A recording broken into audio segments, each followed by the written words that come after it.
Welcome to the Divine Nature Podcast. Check out divinenature.net for more podcasts, videos, blogs, and commentary from a Christian and biblical worldview perspective.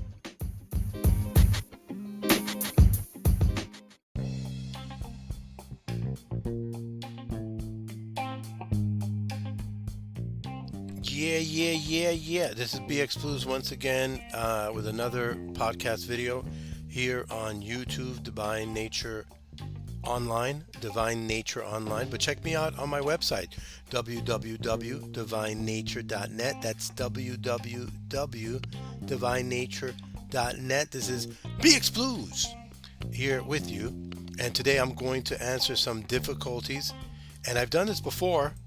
We've done it before, but we're going to do it again. Why not? Let's do it again. We actually had done some answers to some of these difficulties in another one of my videos. I believe I was answering Islam. Okay, I believe it's in my video entitled The Angry Skeptic. Okay, you can look that up. And I've got some of these answers. I've answered a number of these, and some of these will be crossing some of the answers and stuff like that. But I wanted to answer a gentleman by the name of Mr. Helitutor on a popular social media chat app. Mr. Helitutor is a so-called atheist, secularist, and he has expressed an incredible distaste for religion.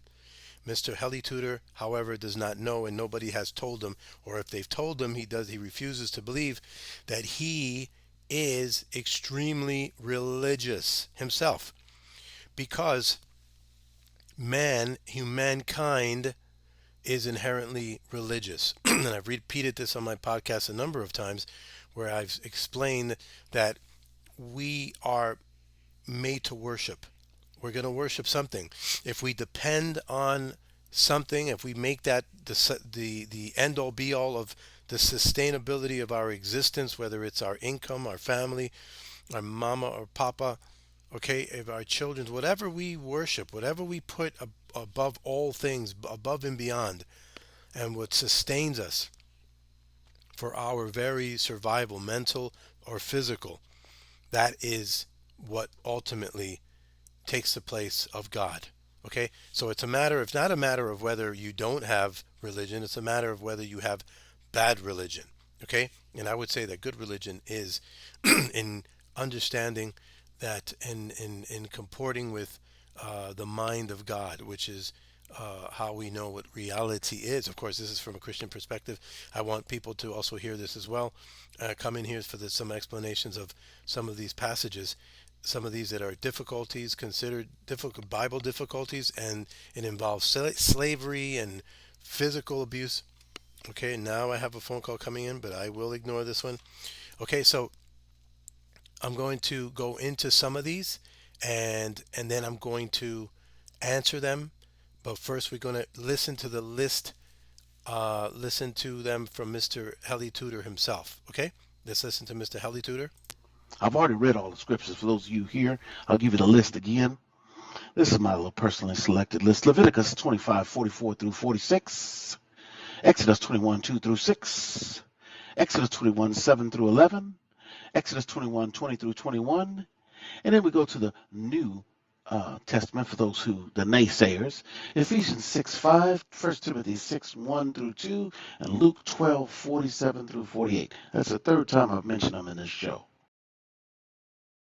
Okay, so that's those are the passages, right?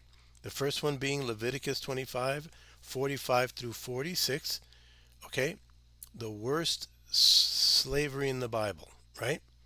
Okay, so Leviticus 43:25, 25, 45 through 46. I'm going to read it. As for your male and female slaves, whom you may acquire male and female slaves from the nations that are around you. And also you may acquire from the sons of the foreign residents who sojourn among you, from them and their families who are with you, as for those whom they have begotten in your land, They also may become your possession. You may even give them as an inheritance to your sons after you to receive as a possession. You can use them as permanent slaves, but in respect to your brothers, the sons of Israel, you shall not have dominion over one another with brutality. Okay? So I'm going to share a source and I will leave it in the link. Uh, this is from carm.org, okay, concerning this issue. And we read, when we use the word slave, we are not accurately representing the concept that existed in ancient Israel. Unfortunately, too many people think of Old Testament slavery as the same kind as chattel slavery, where the person was considered mere property and had absolutely no rights. But that's not the slavery of the Old Testament. Even inherited slave had lots of rights. Okay, so let me see if I somebody's trying to contact me just when I open up my podcast. So both Jewish and Gentile slaves had many of the same rights. Okay, there were no differentiation between Jewish slaves and non-Jewish slaves in several areas. Both were under the same law. Okay, that's according to Numbers 15:15 through 16. Number Numbers 15:15 through 16. And let's look that up because that is muy importante. Okay? There's so much scriptures that are on here that we really won't be able to get all the scriptures, but we'll try to do what we can uh, to bring clarity. Okay, let's see what we're reading here. And presto. Okay, as for the assembly, this is Numbers 15:15. As for the assembly, there shall be one statute for you and for the sojourner who sojourns with you, a perpetual statute throughout your generations. As you are, so shall the sojourner be before Yahweh. Okay, so there you have it. There was no differentiation between Jewish slaves and non-Jewish slaves in several areas. Were both under the same law. Okay, they could be beaten as punished. Okay, according to Deuteronomy 25:1 through 3 and Exodus 21:20 through 21. Also Proverbs 22 verse 15, Proverbs 23 verse 13 to 14, and Proverbs 26 verse 3. Let's go to some of these just to look through them, just to say that we have. Let's see what Deuteronomy 25:1 through 3 says. If there is a dispute between men, and they go to court for judgment, and the judge judges their case, and they justify the righteous and condemn the wicked, then it shall be, if the wicked man deserves to be struck, the judge shall then make him lie down and be struck in his presence with the number of stripes according to his guilt. He may strike him 40 times, but no more, lest he strike him with many more stripes than these, and your brother be dishonored in your eyes. Let's look at the next one is Exodus 21. Exodus 21:20. Exodus 21:20 to 21. And if a man strikes his male or female slave with a rod, and he dies at his hand, he shall surely be punished. But if for a day or two he is able to stand, no punishment shall be taken, for he is his property. Okay? He is his property. Let's continue on, okay? This was a culture who believed in corporal punishment, unlike ours. We've all heard the voice of the culture that says that, we're not even supposed to yell at our children. But yet they complain about having 3, 4 million people incarcerated in our jail system. Okay? So we know that this is the heart of our culture today. They talk smack about um, corporal punishment, but they have no rhyme or reason understanding concerning what to do with so many disobedient and rebellious criminals in our society. Okay, so that's how it is. This is a culture they believed in punishment for their children Of course, we have a lot less respect for adults today, and liberals who shudder at even the slightest verbal scolding of children didn't exist back then. But there was something of discipline that existed back then, unlike today. I doubt if they had as many prisons as we have today, of course. Also, they could not be murdered. Okay? Also, they could not be murdered. Let's go to Leviticus. Let's go to Leviticus chapter 24.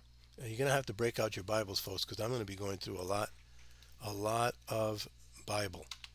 Okay? And it's required in order to answer these questions. Thus, the one who strikes down an animal shall make restitution for it, but the one who strikes down a man shall be put to death. Okay? Okay? So they could not be murdered. Okay? They could not be murdered. Although they were punished, they could be punished. They could not be murdered and were to be treated properly as per Exodus 23:9. Let's go to Exodus 23:9. Okay? 23, Exodus 23:9. And you shall not oppress a sojourner, since you yourselves know the soul of a sojourner, for you also were sojourners in the land of Egypt. Okay? So that blows out of the water the idea that God sanctioned meaniness, okay, among people that were not Jews. Okay? They would be set free if they were injured, as per Exodus 21:26 through 27. Furthermore, they were not considered property in the same sense as an ox or goat, because escaped slaves were not to be returned, as per Deuteronomy 23:15 through 16, as was property, Exodus 23:4, and Deuteronomy 22:1 through 4. Now, for the naysayers, okay, and there will be some, I encourage you to have a pad and paper and look these up yourself. I will be speaking as clear as possible and as slow as possible with as little slur as possible in order for you to check back this study. When property is spoken of, oxen, sheep, etc., the term owner is always used. Master is never used. When servants and masters are spoken of, master is always used. Owner, never. Okay? The word owner is never. Okay, with regard to human beings. Non-Hebrew slaves were sometimes taken as permanent slaves. Okay? That is true. To where would a freed non-Jewish slave go? Non-Jewish slaves were mostly captured in war and sold to Jews or captured by the Jews. If the slaves were freed, they would have no immediate families within Israel to which they can go to and be economically sustained. Plus, travel back to their original land could be a costly thing, and once they were there was no guarantee they could survive, since the land and the people had been desolated. Furthermore, they may not have been allowed to return to their original homeland, lest they regather and become a threat again to the nation of Israel. Okay?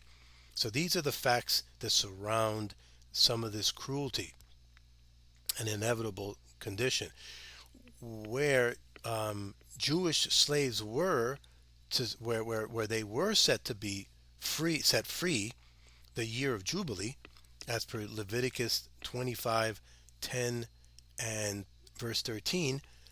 Non-Jewish slaves were kept perpetually. Gentiles could be inherited slaves, but they were not considered property the way an ox or a cloak would have been, since property was to be returned to the owner, but escaped slaves were not, as per Deuteronomy 23:15 through 16. Okay? Also look at Exodus 23:4 and Deuteronomy 22:1 through 4. Okay? I'm going to read it. If you meet your enemy's ox or his donkey going astray, you shall bring it back to him.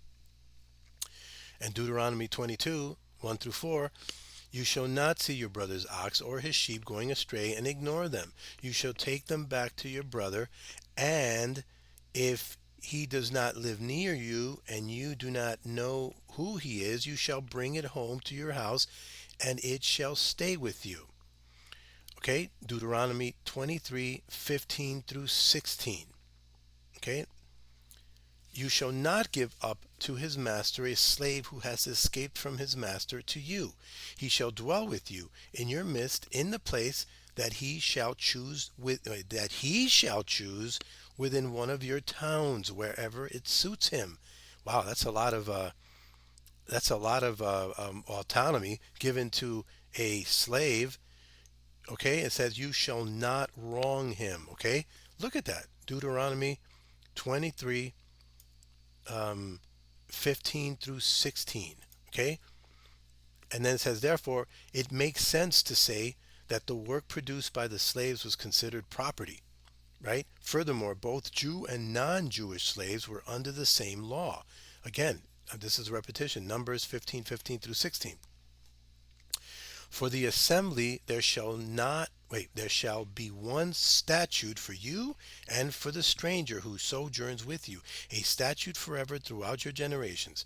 You and the sojourner shall be alike before the Lord. Verse 16, the law and one rule shall be for you and for the stranger who sojourns. Both could be beaten and punished as per Deuteronomy 25, 1 to 3. Okay? If there is a dispute between men and they come into court and the judge decides what between them, acquitting the innocent and condemning the guilty, then if the guilty man deserves to be beaten, okay, this is repetition, the judge shall cause him to lie down and be beaten in his presence. Okay, that's okay. Exodus 21:20 through 21. No, that was Deuteronomy 25. This is Exodus 21:20 to 21. When a man strikes his slave, male or female, with a rod, and the slave dies under his hand, he shall be avenged. Okay? He shall be avenged. But if the slave survives a day or two, he is not to be avenged. For the slave is his money. Okay? Now, in the context of this, remember, he's not to be murdered. He can't be, as per Leviticus 24:21 to 22. Okay? So, sure, he would be beaten. Remember, these are adults. These are adults, okay? You're not going to beat a slave like you're going to beat a child, right? But not that it was the best thing to do, but remember, these are personalities and they're under the authority of the slave's master. This is hard to fathom and understand because of the conditions of the time, but you have to be objective. Okay? He can't be murdered. He knows that. If you kill a man, whether he's a sojourner or a brother, you're going to die for that. Okay, you took the life of a man, of a human being. Okay, so you can't murder as per Leviticus 24:21 through 22. Whoever kills an animal shall make it good, and whoever kills a person shall be put to death. You shall have the same rule for the sojourner and for the native, for I am the Lord your God. Now see, the whole idea of three-fifths of a man that happened in the Western world, in our Western world, when they say, well, yeah, the Judeo-Christian biblical concept, that comes from the Bible. See, this demonstrates that it's not. Okay, you were not. They were clearly separate from ownership of animals. They were clearly distinguished as humanity. Okay, just because they were the slaves. All right, so both were to be treated properly as per Exodus 23:9. 23:9. We're gonna read. There's gonna be a lot of repetition because a lot of these things overlap. And you shall not oppress a sojourner, since you yourselves know the sojourner, the soul of a sojourner, for you also were sojourners in the land of Egypt. Okay, so here we go. Both were freed if they were injured. That's Exodus 21:26 through 27. When a man stri- when a man strikes, I'm running out of time, folks. When a man strikes the eye of a slave or female and destroys it, he shall let the slave go free because of his eye. Now, you do something like that, you injure the slave gets to leave without payment, without paying you back, okay, or without any restitution, okay. If he knocks out a tooth of his slave, male or female, he shall let the slave go free because of his tooth, okay. Finally, since Gentile slaves were often obtained via war, They were not to be set free, lest they intermingle with people of Israel and threaten the messianic line through whom Christ was born. Okay? Now, the next one, Mr. Helitutor brought up was Exodus 21, 2 through 6. Okay? If you buy a Hebrew slave, he shall serve for 6 years, but on the seventh he shall go out as a free man without payment. If he comes along, he shall go out alone. If he is the husband of a wife, then his wife shall go out with him. Now watch this. If his master gives him a wife, and she bears him sons and daughters, the wife and her husband and her children shall belong to her master, and he shall go out alone. Now remember, he doesn't have to be given a wife. He doesn't have to accept a wife. Okay? He doesn't have to set that up. Okay? But if the slave plainly says, "I love my master," see, these are the options. These are the possibilities. What kind of scenario on such brutality will a slave consider himself so at home that he loves his master? Okay, my wife and my children, I will not go out as a free man. Remember, he's not saying, "Well, I've got to stay because of my wife, my children. I can't go leave my children." No, he's saying, "I love my master." Okay, but if the slave plainly says, "I love my master," okay, I will not go out as a free man. See, he decides to stay. Then his master shall bring him to God, and he shall bring him to the door or the doorpost. Then his master shall pierce his ear with an awl, and he shall serve him permanently. Okay? Leviticus 25, redemption rights for poor brothers. Okay? Now, if a brother of yours becomes poor, and his means with regard to you falter, then you are to sustain him like a sojourner or a foreign resident, that he may live with you. Okay, look, once again, this has got to be highlighted.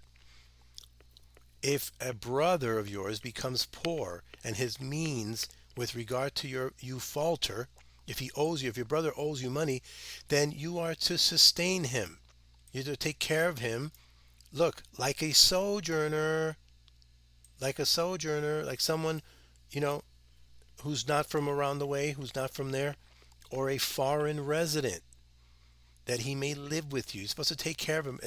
It's not saying you take care of him like your mother. No, he says take care of him like a sojourner or a foreign resident.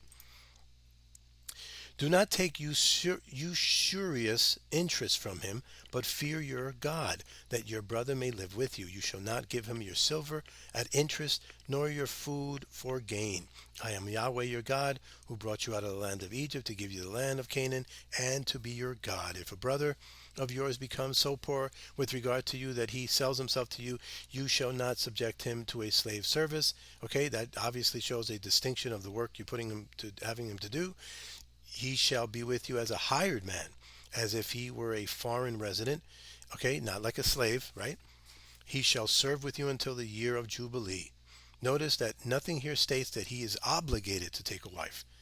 If he doesn't want to lose his wife or kids, as in Hebrew, he himself would know the laws concerning taking on a wife by means of his master. Okay, so the other one Helitutor is bringing up is Exodus 21, 27. Wow, I wish I could. I'm getting a phone call. How much time do we have? All right, so I may have to cut this short and do a part 2. Okay, so yeah, so I'm going to cut this short. Thanks for being here today. Join me for part 2. Until next time, God bless.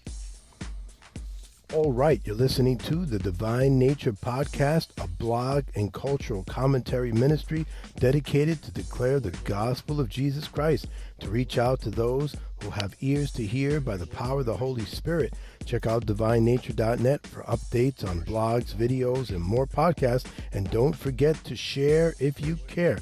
Until next time, God bless.